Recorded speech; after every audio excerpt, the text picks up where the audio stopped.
Waalaikumsalam warahmatullahi wabarakatuh. Gimana kabarnya hari ini? Alhamdulillah. Oke, alhamdulillah sehat semua ya. Sebelum kita masuk ke pembelajaran, marilah kita berdoa terlebih dahulu. Rama, kita tolong. Al-Fatihah. Amin. Saya akan dulu ya. Yang pertama, Indrabayu, Ariel, Yasirli, Debbie Kusuma, Fajar Ma'ruf. Karena hari ini kita tidak memakai proyektor, jadi saya bacakan aja. Kompetensi dasar dan IPK yang 3.6 menganalisis perkembangan kehidupan politik dan ekonomi bangsa Indonesia masa awal reformasi. Kemudian 4.6 melakukan penelitian sederhana tentang perkembangan kehidupan politik dan ekonomi bangsa Indonesia pada masa awal reformasi dan menyajikannya dalam bentuk laporan tertulis. Jadi hari ini kita akan membuat infografis, tidak melalui Canva tapi secara manual, pakai kertas, lem, gunting dan lain-lain. Oke? Oke. Saya bacakan selanjutnya ya. Untuk tujuan pembelajarannya yang pertama, kalian nanti bisa apa sih setelah mengikuti pelajaran hari ini? Diharapkan kalian mampu yang pertama menganalisis perkembangan kehidupan politik dan ekonomi bangsa Indonesia pada masa reformasi. Yang kedua, melakukan penelitian sederhana tentang kehidupan politik dan ekonomi bangsa Indonesia pada masa reformasi. Kemarin minggu lalu kita sudah belajar tentang Orde Baru. Ini masih ingat apa yang dipelajari tentang pemerintahannya siapa? Soeharto. Apa aja yang kamu ingat mungkin tentang hal-hal yang sudah dilakukan Soeharto untuk bangsa kita? Menghapus partai komunis. Menghapus partai komunis itu lagi. Senyuman. Iya, memang kalau Soeharto itu kan terkenal dengan senyumannya kan. Manis ya sayang.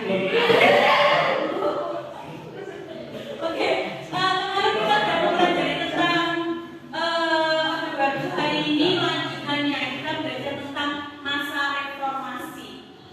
Sekarang pertanyaannya, kenapa baru tahun ke-32 mahasiswa dan pelajar melakukan demo besar-besaran? Ada yang bisa jawab? Ayo, Bagi apa? Karena pada masa pemerintahan yang kedua terjadi krisis ekonomi. Oh. Indonesia. Terjadi krisis ekonomi di Indonesia. Tangan dong dari sudah ada yang mau ditanyakan dari sini? Gak ada ya? Kita masuk ke tugas ya. Jadi tugasnya hari ini kita akan sama-sama membuat yang namanya infografis. Udah tahu kan infografis yang seperti apa? Oke, betul banget. Terus nanti setiap kelompok akan mendapatkan satu kertas gambar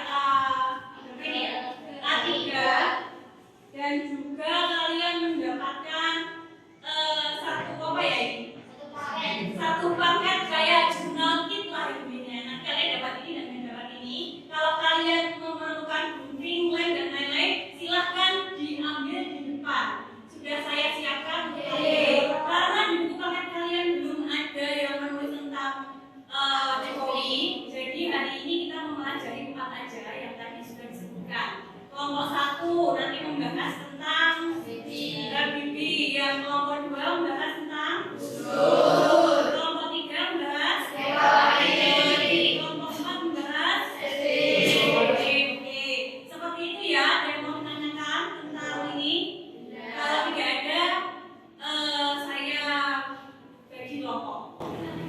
Caranya dihitung ya, 1 sampai 4. Mulai dari mana? 1, 2, 3, 4, 1, 2, 4, 3. Jadi ada satu kelompok nanti yang nggak full ya, nggak apa-apa. Sekarang silakan kalian berkumpul dengan kelompok kalian masing-masing.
Pada hari itu juga Wapres B.J. Habibie dilantik menjadi Presiden Republik Indonesia ketiga di bawah pimpinan MA di Istana Negara. Beberapa hasil yang dijadikan pemerintah dalam menghadapi tuntutan keras dari mahasiswa dan gerakan reformasi telah terwujud dalam ketetapan-ketetapan yang biasa. Ini dan Zaki mau tanya, silakan didengarkan pertanyaan dari Zaki. Masa jabatan B.J. Habibie berapa lama? Berapa itu?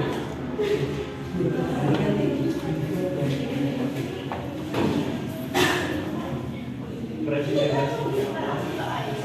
1 tahun 5 bulan. Ya. Iya. Iya kan? Iya bukan Bu? Betul kan? Ya. Jadi masa pemerintahnya B.J. Habibie itu karena hanya menggantikan dan setelah itu tidak mengikuti pemilu lagi, jadi masa pemerintahannya itu hanya 1 tahun 5 bulan ya. Sekian dari kami kelompok 1. Wassalamualaikum warahmatullahi wabarakatuh. Tepuk tangan untuk kelompok 1. Assalamualaikum warahmatullahi wabarakatuh. Waalaikumsalam warahmatullahi wabarakatuh. Kami dari kelompok 2 akan mempresentasikan masa pemerintahan Presiden keempat Abdurrahman Wahid dalam masa era reformasi. Ya, yang pertama, Gus Dur itu mendukung keberagaman dan membela hak minoritas keturunan Tionghoa. Yang kedua, mengubah nama Papua yang awalnya Irian Jaya menjadi Papua. Berakhirnya pemerintahan Gus Dur itu karena akumulasi dari berbagai gagasan dan kebijakan yang kontroversi. Gagasan pertama yaitu pencabutan MPR tentang larangan Partai Komunis Indonesia. Gagasan kedua itu gagasan tentang kerjasama perdagangan dengan negara Israel. Yang ketiga mengangkat Kapolri tanpa persetujuan DPR.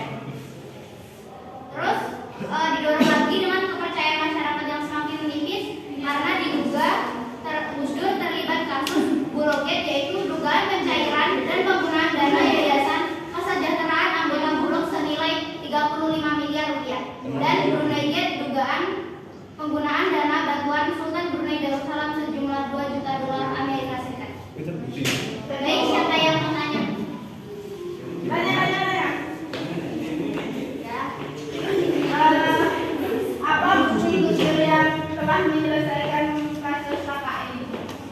Pada 6 Desember 1999, Presiden itu membuka kembali kasus KKN pada masa Orde Baru bahwa Soeharto ditetapkan sebagai terdakwa kasus KKN. Sekian dari kami kelompok 2. Atas perhatiannya terima kasih. Wassalamualaikum warahmatullahi wabarakatuh. Tepuk tangan untuk kelompok 2.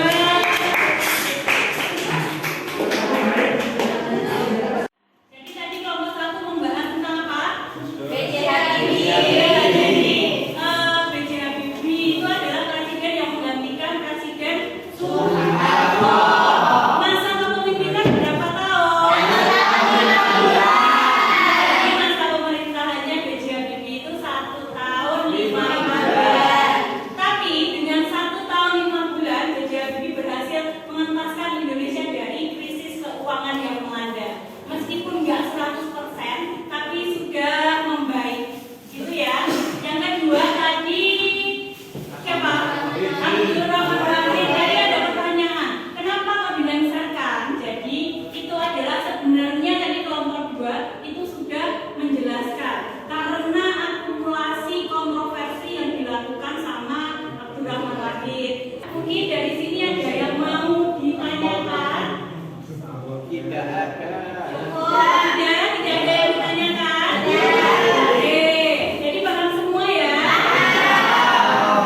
Untuk materi selanjutnya, perkembangan ilmu pengetahuan dan teknologi. Perkembangan ilmu pengetahuan dan teknologi masa reformasi. Jangan lupa belakangnya masa reformasi. Oke, sebelum kita akhiri hari ini, mungkin ada yang mau berkesimpulan? Oke, Risma silakan berkesimpulan. Kesimpulan pembelajaran hari ini adalah kita dapat mengetahui pencapaian-pencapaian dan prestasi serta peristiwa penting yang terjadi pada masing-masing setiap presiden yang memerintah pada masa reformasi, sehingga memberikan motivasi, inspirasi, dan gambaran-gambaran untuk presiden yang memerintah pada masa-masa yang akan datang. Seperti itu ya? Ya. Ada yang mau ditanyakan lagi? Sudah, kalau begitu kita tutup. Mohon ketua kelasnya bimbing doa.